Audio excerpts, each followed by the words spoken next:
नमस्कार दोस्तों, news and competition कार्यक्रम में मैं आपका स्वागत करता हूं। दोस्तों, आज का हमारा आर्टिकल जनसत्ता से लिया गया है, जिसमें मशीनी दिमाग के बड़े खतरे अर्थात आर्टिफिशियल इंटेलिजेंस के बारे में बताया गया है। इसमें एक घटना का वर्णन किया गया है जो पिछले 5 साल पहले फेसबुक के एक सॉफ्टवेयर इंजीनियर ने एक ऐसा प्रयोग किया था जिसे देखकर दुनिया दंग रह गई थी। हुआ यह था कि फेसबुक के जो इंजीनियर थे, उन्होंने मानव मशीनी दिमाग यानी एआई आर्टिफिशियल इंटेलिजेंस का एक दूसरे से संवाद करवाने संबंधी प्रयोग कर रहे थे। पर इस प्रयोग के दौरान एक इंजीनियर ने कहा कि चलो, इंसानों से नहीं बल्कि इसकी बात हम आपस में कराते हैं। अर्थात दो मशीनी दिमाग का, दो रोबोट का आपस में उन्होंने इनका बात कराने की कोशिश की, मतलब डिस्कस कराने की कोशिश की, कुछ डिबेट करवाया था। तो कराया था, इनमें से जो दो मशीन थे उनका नाम, एक का नाम रखा था बाब और दूसरे का नाम रखा था एलिस। ये संवाद करवाया गया। तो जब ये दोनों आपस में बात कर रहे थे तब इंजीनियर को पता नहीं चला कि दोनों क्या बात कर रहे हैं, क्योंकि लेकिन शोध के बाद पता चला कि उन्होंने अपने आप में एक गुप्त भाषा विकसित कर ली थी। लेकिन धीरे धीरे प्रोग्रामिंग था, मगर बाद में वो धीरे धीरे अपनी आपस में एक दूसरी लैंग्वेज उन्होंने अपने आप जनरेट कर ली और उसी कोड लैंग्वेज में वो बातें करने लगी। तो क्या ये कौन सी लैंग्वेज करे, इसके डर से तुरंत ही इंजीनियर इस कार्यक्रम को बंद कर दिया। अब इसी के बारे में वर्णन कि आर्टिफिशियल इंटेलिजेंट हमारे लिए फ़ायदेमंद है या फिर नुकसानदेह। अगर देखा जाए, आखिर आर्टिफिशियल इंटेलिजेंट है क्या?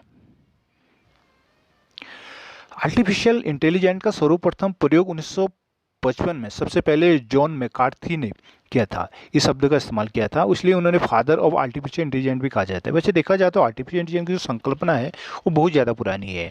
इसका वर्णन ग्रीक मिथकों में भी एक मैकेनिकल मैन की जो अवधारणा है, कॉन्सेप्ट है, वो वहाँ की कहानियों में मिलता है। उसमें एक ऐसे व्यक्ति के बारे में कहा गया है जो किसी के व्यवहार की नकल करता है, जिसे हम मैकेनिकल मैन कहते हैं।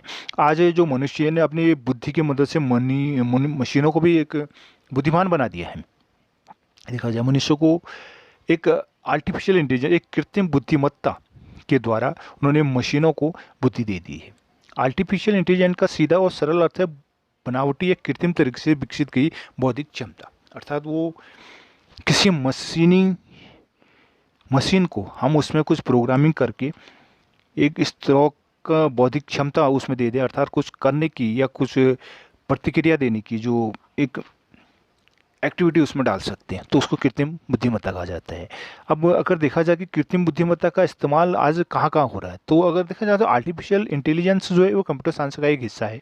इसके तहत इंटेलिजेंट मशीन तैयार की जाती है जो मनुष्यों की तरह प्रतिक्रिया करती है और काम भी करती है। और आर्टिफिशियल इंटेलिजेंस के जरिए मशीनें मनुष्यों की तरह किसी भी समस्या को हल कर सकती है।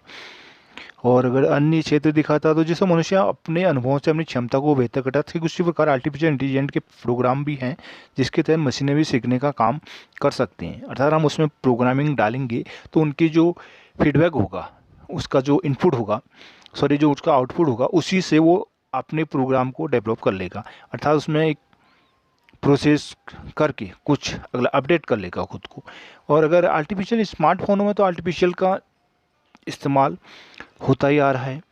जैसे गूगल आधारित असिस्टेंट है, गूगल असिस्टेंट है, इसके से अलेक्सा है या अमेजोन का है। तो ये एक आर्टिफिशियल के ही उदाहरण कह सकते हैं हम इनको। लेकिन क्या आर्टिफिशियल इंटेलिजेंस मनुष्य के लिए इतना उपयोगी है?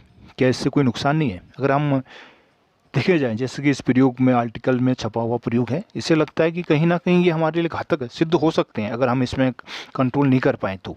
क्योंकि हमने जो रोबोटिक, जैसे वैसे एक फ़िल्म भी आई थी रोबोट नाम से, उसमें भी आपने देखा ही होगा। वो एक चिंटी नाम का जो रोबोट था, शुरू-शुरू में तो ठीक लगता है, लेकिन धीरे-धीरे वो अपना ही एक रेड चिप, अब उसमें कुछ प्रोग्रामिंग इस तरह की जाती है कि वो खुद एक बहुत बड़ा खतरा साबित हो जाता है। तो इसलिए आर्टिफिशियल इंटेलिजेंस को हम बिना कंट्रोल के उसका सही इस्तेमाल कर पाएंगे भविष्य में, कह नहीं सकते। इससे नुकसान क्या क्या हो सकते हैं? आर्टिफिशियल इंटेलिजेंस में मनुष्यों के स्थान पर मशीनों से काम लिया जाएगा, जैसे आप जानती हैं। तो मनुष्य स्वयं के निर्णय लेने लगेंगे, तो उन पर नियंत्रण कौन करेगा? सबसे बड़ी बात तो ये है। तो इससे हमको खतरा भी उत्पन्न हो सकता है भविष्य में, क्योंकि जब हम हर काम एक मशीन पर डाल देंगे तो वो अपना निर्णय खुद ले, तो वो क्या निर्णय लेगा? और पुराने बहुत से एक्टिविटी या फिर उसके जो एक्सपीरियंस होंगे मशीनों से, अगर उनसे लेकर वो अपने डिसीजन लेने लग गया तो मनुष्य के लिए खतरा उत्पन्न कर सकता है। दूसरा, आर्टिफिशियल इंटेलिजेंस का जो व्यापक इस्तेमाल ऐसे ऐसे परिणाम हो सकते हैं जिसकी हमने कभी कल्पना ही ना की हो। और वैज्ञानिक इसे तब सबसे बड़ा खतरा मानते हैं जब ये अपने लिए हम उसका व्यापक रूप से इस्तेमाल करने जाएंगे, हम पूर्ण रूप से उस पर डिपेंड होने लगेंगे। तो अपने आप को क्या करेगा, एक मनुष्य वैसे भी अपनी बुद्धि को धीरे धीरे कम यूज कर रहा है, और जैसा नेचर का सिद्धांत है कि मनुष्य जिस चीज़ या फिर कोई भी जिस चीज़ का इस्तेमाल कम किया जाता है धीरे धीरे वो लुप्त होने लगती है। तो क्या मनुष्य के अस्तित्व के लिए खतरा बन सकता है आर्टिफिशियल इंटेलिजेंस? इस पर अभी गौर करने वाली बात है। आर्टिफिशियल इंटेलिजेंस के जरिए मशीनें बिना मानवीय हस्तक्षेप के नैतिक प्रश्नों में फैसला लेने लगेंगी, जैसे जीवन सुरक्षा, जन्म मृत्यु, सामाजिक संबंध आदि फैसले अगर खुद मशीनें ही करने लगे तो। बिल गेट्स का कहना है कि यदि मनुष्य अपने से बेहतर सोच वाली मशीन बना लेगा तो मनुष्य के अस्तित्व के लिए सबसे बड़ा खतरा उत्पन्न हो जाएगा। अगर मनुष्य अपने से बेहतर सोच वाला बना लेता है तो इसकी कोई गारंटी नहीं कि मनुष्य का अस्तित्व इस धरा पर रहे। सैद्धांतिक भौतिक विज्ञानी महान स्टीफन हॉकिंस का भी यही कहना था कि मनुष्य हजारों वर्षों की धीमे जैविक विकास क्रम की सीमा है, मतलब मनुष्य का विकास धीरे धीरे धीरे धीरे हुआ है, तो जो एक आर्टिफिशियल इंटेलिजेंस का मुकाबला नहीं कर सकती। लेकिन अगर हो सकता है कि आर्टिफिशियल हमारे लिए एक ज़्यादा खतरा बन जाए। तो दोस्तों अब दूसरा हमारा आर्टिकल आज का द हिंदू से लिया गया है। यह है 5G cell to piggyback on pole holding, अर्थात 5G के लिए जो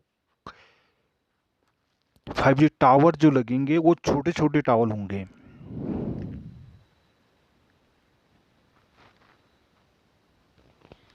अर्थात जो 5G के रोल आउट में तेजी लाने के लिए देश में टेलीकॉम ऑपरेटर छोटे सेल नामक लो पावर बेस्ड स्टेशनों की तैनाती करने के लिए पोल, विज्ञापन होल्डिंग और बस सेल्चर जैसे स्ट्रीट फर्नीचर का लाभ उठाएंगे, जो नेटवर्क को उपभोक्ताओं के करीब लाने में मदद करेंगे। अर्थात जो 5G है, 5G के लिए जो नए टावर लगने हैं वो छोटे छोटे सेल से लगेंगे, अर्थात बड़े सेल अर्थात बड़े वाले जो टावर हैं वो इनमें लगाने की जरूरत नहीं पड़ेगी, ऐसा इस आर्टिकल में कहा गया। अर्थात जो स्ट्रीट फर्नीचर है, स्ट्रीट फर्नीचर का मतलब हमारे जो गलियों में विज्ञापन होल्डर के लिए पोल खड़े होते हैं या लाइनों के लिए पोल खड़े होते हैं, ऐसे बस सेल्चर होते हैं, वहाँ पर जो पोलें खंबे खड़े किए जाते हैं ये उन्हीं में लगाए जा सकते हैं। मिनी सेल होंगे ये छोटे छोटे। और जैसा कि पहले की जो पीढ़ियाँ थी, जैसे 4G के विपरीत जो 5G है, इसकी आवृत्ति 5G की तैनाती के लिए छोटी कोशिकाओं के मतलब छोटे सेल्स की जरूरत पड़ेगी, मतलब इसमें बड़े बड़े टावर लगाने की जरूरत नहीं पड़ेगी। जो cellular operator association of India के महानिदेशक हैं SP कोचर, उन्होंने कहा कि आवृत्तियाँ जितनी अधिक होती है तरंग दैर्घ्य उतनी ही कम होंगी, अर्थात आवर्ती फ्रीक्वेंसी जितनी ज़्यादा होंगी उसकी तरंग दैर्घ्य उतनी कम होगी, अर्थात वो उतनी दूरी तक कम जाएंगी जब दो टावर के बीच की दूरी अब कम होगी। कहने का मतलब ये है कि जितनी ज़्यादा फ्रीक्वेंसियों पर करेंगे, जो अभी ये हमारा 5G ये 3.3 से लेकर 3.6 गीगाहर्ट्ज़ की रेंज में उच्च आवृत्तियों के लिए है और जो 5G सेवाओं की पेशकश के लिए उपयोग की जाने की उम्मीद है। तो इसमें कहा गया है कि ये तरंगे 100 से 150 मीटर की ही दूरी तय कर पाएंगी, अर्थात जो पहले के 4G टावर हैं ये 5 किलोमीटर की रेंज की दूरी पर रखे गए हैं, अर्थात एक टावर से दूसरे टावर के बीच की दूरी जो है वो 5 किलोमीटर लगभग है। लेकिन अगर ये 5G हैं इनमें स्मॉल सेल या छोटे सेल मतलब अर्थात बड़े बड़े सेल बनाने की जरूरत नहीं पड़ेगी, मतलब 5-5 किलोमीटर की जरूरत नहीं पड़ेगी कि फ्रीक्वेंसी जितनी हाई होंगी उतनी उनकी दूरियां भी कम होंगी, वो उतनी कम दूरियां तय कर पाएंगे, जिससे हमें 5G के लिए छोटे छोटे सेल बनाने पड़ेंगे। अर्थात जो स्ट्रीट फर्नीचर है, ये बिजली खंबे हैं या विज्ञापन के जो होल्डिंग किए जाते हैं, तो उनमें भी हम ये मिनी सेल या छोटे टावर लगा पाएंगे, ये कहना है कोचर जी का। ये भारतीय दूरसंचार नियामक प्राधिकरण ट्राई ने छोटे सेल के लिए जो एरियल फाइबर परिनियोजन के लिए स्ट्रीट फर्नीचर का उपयोग करने पर एक पत्र भी परामर्श कंसल्टेशन लेटर भी जारी कर दिया है, जिसमें कहा गया है कि जो छोटे सेल हैं वो 5 की सफलता में एक महत्वपूर्ण भूमिका निभा सकते हैं। अर्थात जो स्ट्रीट फर्नीचर है, जो हमारे गली गली में हमको जो ये खंभे मिल जाती हैं, ये हमारे इस के लिए एक इंफ्रास्ट्रक्चर का काम करेंगे और 5G की जो सुविधा हम कम विलंबता मतलब जल्दी में और उच्च गति के साथ बड़े पैमाने पर कनेक्शन का घनत्व समर्थन करने की आवश्यकता है, मतलब इससे हम ज़्यादा से ज़्यादा कनेक्शन दे पाएंगे। छोटे सेल की जो कम शक्ति वाले रेडियो एक्सेस नोड या जो बेस स्टेशन होते हैं जिनकी अपनी कवरेज रेंज होती है वो मीटर से लेकर कुछ 100 मीटर तक होती हैं। और दूसरी बात ये कि पोर्टेबल होते हैं और तैनात करने में भी आसान है। उसको कहीं भी किसी भी खंभे में एकदम लगाया जा सकता है। इसके लिए भारी भरकम इंफ्रास्ट्रक्चर की ज़रूरत नहीं पड़ेगी। और इस बारे में ट्राई ने भी पेपर इशू कर रखा है और उन्हें छोटे सेल और जो कम दूरी के लिए कवरेज प्रदान करेंगे, इसलिए ये अत्यधिक विश्वसनीय है और उच्च क्षमता वाले ब्रॉडबैंड प्रदान करने के लिए अच्छी भौगोलिक कवरेज के लिए बड़ी संख्या में जो हमारे स्ट्रीट फर्नीचर है उसका इसमें इस्तेमाल किया जाएगा, ऐसा कहना है।